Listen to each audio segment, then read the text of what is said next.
Okay, I'm not clear on the difference between the strategies and the tactics that you're talking about, but let's cover that in a minute. There are two things that you mentioned that I'd like to explore for just a minute. Sure. Number one, assets. Yes. People tend to think of assets as tangible goods, property, merchandise, tools, and not knowledge of the customer base. Okay. Number one. And also you said to get that information, capture that information. Yes. A lot of people also think capturing the information means, oh, I know everyone who comes through my door. I can recognize them. I know what they generally buy. Is this what you're talking about? No, I'm talking about actually systematizing everything. Writing it down and Yes. putting it in your computer system? Writing it down, putting it into a computer system, putting it into a database, getting those little things that mean a lot, like birthdays, spouse information, all these other types of things. It's about nurturing the relationship and connecting with people. I respect what you're saying about many people seeing assets as being tangible things. That client is a tangible thing. That client and that relationship really determines the success or failure of your business based on your ability to nurture the relationship, to communicate with them, and to continue to market your product or your service to them. I mean, to me, the client is a very tangible asset, but you're right, people don't think of it that way when they're thinking about assets. But going back to the idea of the referral system that I was speaking about, if you have your salespeople only asking for referrals 5 times out of 10, out of those 5, they get 3 people who actually go, yes, here's my friend's number. And out of those 3, you actually gain 1 new client.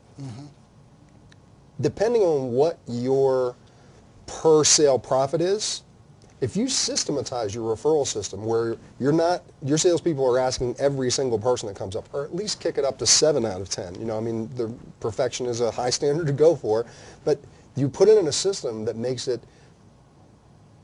easy, makes it expected for them to ask for referrals. You can double the amount of business on referral systems just by putting that into place. So that to me is a huge asset because it's all about networking.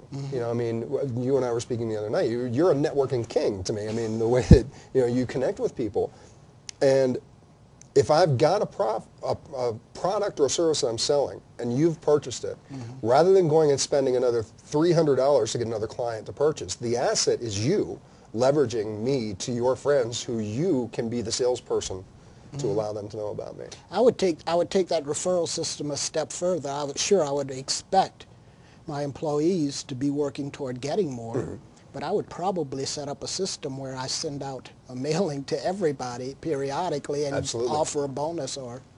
Absolutely. That's another part of the tactic. After you've actually optimized and systematized, you are then marketing through that. Now there's another thing that I was going to talk about a little bit later, but after you've created the referral system, most places don't even have a system in place to capture the referrals. Then it's optimizing it. It's going, okay, there's one aspect of just going, Jerry, I know you liked our product. Is there anybody else that you know that could possibly use it? And you may get, again, out of 10 people that you ask, you may get 6 referrals to actual customers. But what if you did something like you just suggested? There's a restaurant that I'm working with. Beautiful restaurant, has great food, and it's usually only about 40% full when I'm there. Ambiance is great, all these different types of things. So I'm speaking to the owner, I'm going, your waiters and waitresses are perfect at coming up and checking at the end of the meal, did you enjoy your meal, did you enjoy the service, all these things.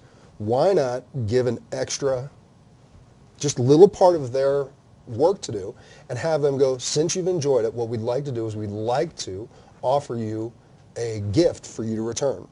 We would like to give you a 15, 20%, whatever discount the next time that you come in. And also we'd like to have you share this with your friends. So you have the paper ready for them to fill this type of information out.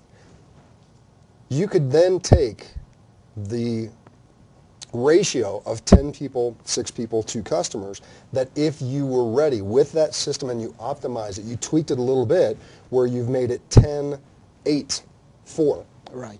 It's systemization, optimization, examination, the 3 things that actually allow you to make those strategies work better in aspects of your business. That's great. I don't know why people don't do it.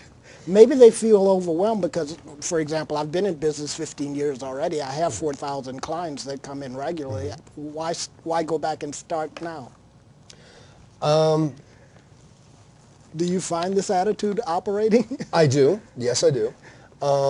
And if it's working for people, that's fantastic. Some people are comfortable with where their business is. The idea of adding more customers in some situations does not serve the business because your business couldn't handle the extra people.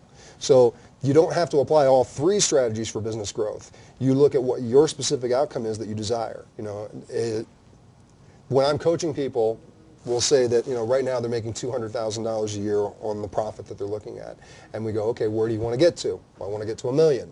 Okay. Well, there are different ways you can do that. Based on the employees you have and based on the processes you have, you can either take and just add consumers to get to that point. You can add the per profit per sale, or you can do the other, you can do all three. Right. Some places the challenge is they're going, okay, well, yes, I'm going to advertise and get more customers, but then they don't have the fulfillment abilities, they don't have the staffing, they don't have the customer service. And quality goes down. Exactly. And then they lose. Exactly. So you need to look at it for each specific business. What is your outcome that you do want to achieve? That's an excellent point. Now let's get back to this distinction between strategies and tactics. What are the definitions of those? Strategy to me is the outcome. It's the intention of where you want to get to. The intention is I want to increase my number of customers. The tactics are I can do that by referral systems. I could do that by not adding to my advertising, but testing my advertising. Little tweaks in headlines, sub-headlines, all these things can increase your response rate to just one ad by 100%. It's those types of little things that you can actually implement. So the strategy is going, I want to increase my customer base. The tactics are, how am I going to do that? Is it going to be joint ventures, strategic alliances, testing ad copy, new mediums of advertising, new approaches to getting customers? Another challenge that we were speaking about the other night is, depending on what industry you're in, people get conditioned to believe that the only way to do business, the only way to market, is the way that that industry markets. That's right. But if you look at industries that aren't connected to yours in any way, and you start adopting some of their marketing strategies, you could be the forerunner in your business because you're now reaching customers that you never would have reached before because of that thinking inside the box. So what are the effects of increasing referrals? Well, for your business? The effects of increasing referrals, it's geometric in the way that it works. Because if you look at the point of going, okay, if I've got 100 clients that are coming in, and I'm asking, we've gotten the system in place where we ask for 10, we get 6 to actually become customers. You've gone not from taking, actually let me use the number of 1,000. If you have 1,000 clients throughout the year, you've not increased that from 100 new customers to 200, but you've increased it to 222. Because each of those new clients, you've also asked them for referrals. It's a geometric growth rather than just the slightly imagined one. Right. So if you look at a profit point, let's say that your profit is only $100 per purchase. You've just taken $100,000 a year and turned it into $133,000. The effects of referral systems really are, it cuts down your cost on acquiring new customers, and it's a geometric growth when you actually put these things into place.